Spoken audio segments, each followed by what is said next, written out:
Hello दोस्तों, आपका भाई एक और नया चैप्टर के साथ और टॉपिक के साथ आ चुका है। जिस चैप्टर का नाम है एक दल का प्रभुत्व का दौर, ठीक है, जिसमें कांग्रेस का दौर होता है। ठीक है, हमने देखा किस प्रकार से पिछले अध्ययन में कि किस प्रकार राष्ट्र निर्माण के समय कौन कौन चुनौतियाँ आती है और हम उसमें अनेक टॉपिक के बारे में चर्चा किए थे। आज हम एक और नए टॉपिक की चर्चा करेंगे जिसका नाम है लोकतंत्र स्थापित करने की चुनौती।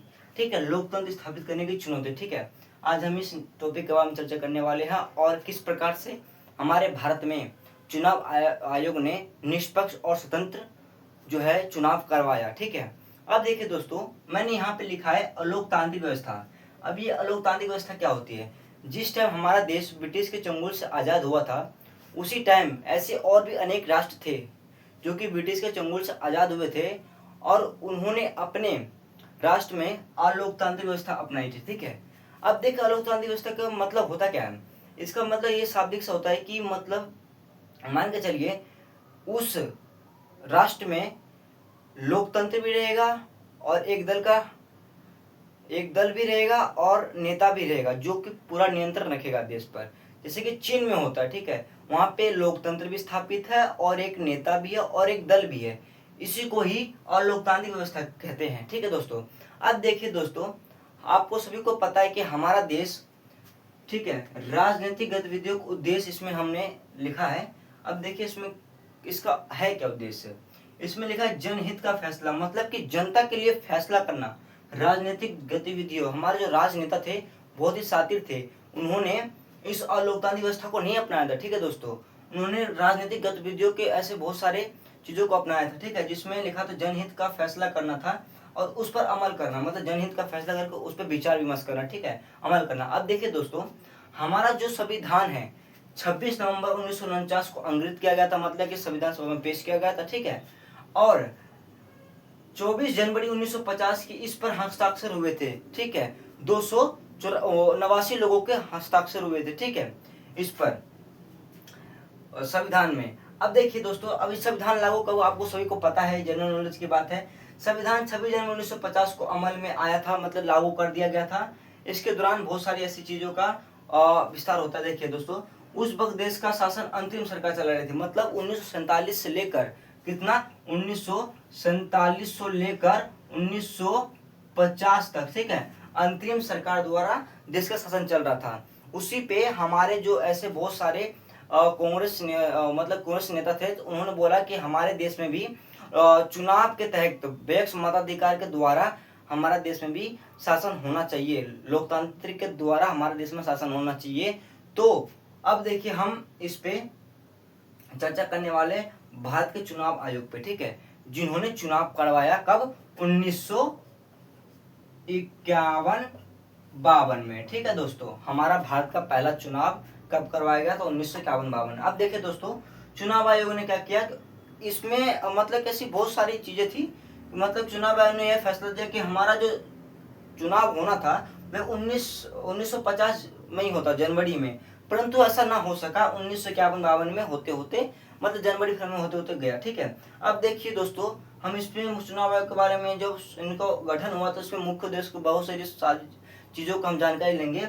देखिए, सुकुमार सेन जो पहले चुनाव आयुक्त बने। ठीक है, मतलब कि यह सुकुमार सेन जो है ये पहले चुनाव आयोग के प्रत्यक्ष हेड थे, मतलब कि ज्यादा ऊंचे हाई लेवल का पोस्ट के थे ये। ठीक है, जो सारी चीजें कंट्रोल में कर रहे थे। ठीक है, अब दूसरी पॉइंट क्या है दोस्तों, 1950 में देश में चुनाव की संभावना थी। ठीक है, 1950 में मैंने लिखा है ना, 1950 में थी मतलब कि चुनाव की संभावना, परंतु ऐसा ना हो सका। ठीक है, परंतु ऐसा ना हो सका, चुनाव हो ही नहीं पाया किसी भी, क्योंकि 1950 लास्ट नवंबर में जाते जाते कहाँ से चुनाव होगा दोस्तों। उसके बाद जनवरी होते होते मार्च में अप्रैल तक ऐसे चुनाव होने लगा। ठीक है, अब देखिए दोस्तों, तीसरा पॉइंट क्या है, चुनाव आयोग को जो मुख्य चुनाव करवाना था ना, वो है तो स्वतंत्र और निष्पक्ष रूप से पूरे भारत में चुनाव करवाना। परंतु चुनाव आयोग के लिए ये एक बड़ी समस्या थी कि इतने बड़े क्षेत्रफल वाले देश में हम एक स्वतंत्र और निष्पक्ष चुनाव कैसे करवाए। ठीक है, कैसे करवाए, परंतु यह बहुत ही काफी कठिन काम था। ठीक है, चुनाव आयोग के सामने। अब चौथा पॉइंट क्या है, चुनाव करवाने के लिए चुनाव क्षेत्र का सीमांकन जरूरी था, मतलब कि चुनाव आयोग ने चुनाव करवाने के लिए चुनाव क्षेत्र का जो है सीमांकन करवाया, ठीक है। उसके पश्चात क्या हुआ कि मतदान सूची तैयार करना था, मतदान सूची तैयार किया, ठीक है। अब दोस्तों जब मतदान सूची तैयार किया गया और जब इसको पहली बार प्रकाशित किया गया ना, तो पता है आपको 40 लाख महिलाएं 40 लाख महिला के नाम ही दर्ज नहीं थे। अब ये बताइए 40 लाख जब महिला की नाम दर्ज नहीं थे, और उस टाइम की जो हमारी मतदाता थे पता है कितने, 17 करोड़ हमारे मतदाताएं थी। अब ये बताइए जब 40 लाख जो है महिला का नाम ही दर्ज नहीं हुआ, तो ये तो बड़ा ही फिर चुनाव निष्पक्ष और स्वतंत्र रूप से बिल्कुल नहीं होगा। अब आपको बताऊं, परंतु क्या किया जो मतलब कि सारे जो हेड थे उन्होंने चुनाव 40 लाख की महिला के नाम मतलब को नाम ही बताते ही नहीं थे, नाम बताते ही नहीं थे। किसी को मान के चलिए जो जनगणना होता था चुनाव से पहले घर में जाते थे पूछने के लिए कि एक बात है, कोई घर में है आपकी बेटी का नाम क्या है, तो नहीं जी हम अपने पति होते किसी का बेटी उटी का नाम नहीं लेते, घूंघट टांग रहते। पहले जमाने में इतने साक्षर नहीं थे, साक्षरता इतनी दर कम थी, हमारे भारत की जनसंख्या की साक्षरता कम थी, इसलिए वो लोग मतलब कि इस पे ज्यादा मतलब कि हो नहीं सका, ठीक है दोस्तों। 40 लाख महिलाओं ने वोट नहीं दिया, पर इसके नाम पे जो चुनाव वाले थे, चुनाव जो करवाने मतलब कि जो बोलने गए थे, चुनाव जनगणना करवाने जाते हैं, उन्होंने जब बोलने गए तो मतलब कि क्या हुआ कि उन्होंने क्या नाम रखा पता है आपको, अला की बेटी फलाह की बीबी। अब बताइए दोस्तों ये 40 लाख महिलाओं की जगह पे उनका नाम नहीं लिया गया, तो अला की बेटी फलाह की बीवी ये नाम दर्ज करके चुनाव करवाया गया। और जब ये बात चुनाव आयोग को पता लगा ना, तो पूरी तरीके से इसमें प्रतिष्ठार्थ कर लिया, मतलब कि पूरी तरह से मना कर दिया, ये बिल्कुल गलत है, ठीक है, उन्होंने मना कर दिया। उसके बाद तुरंत यह इस मतलब कि फलाह की बेटी और अला की बेटी फलाह की बेटी पे रिसर्च करने को बोला, 40 लाख महिलाओं के दोबारा पूर्ण नौकरी चर्चा करने के ऊपर दिया।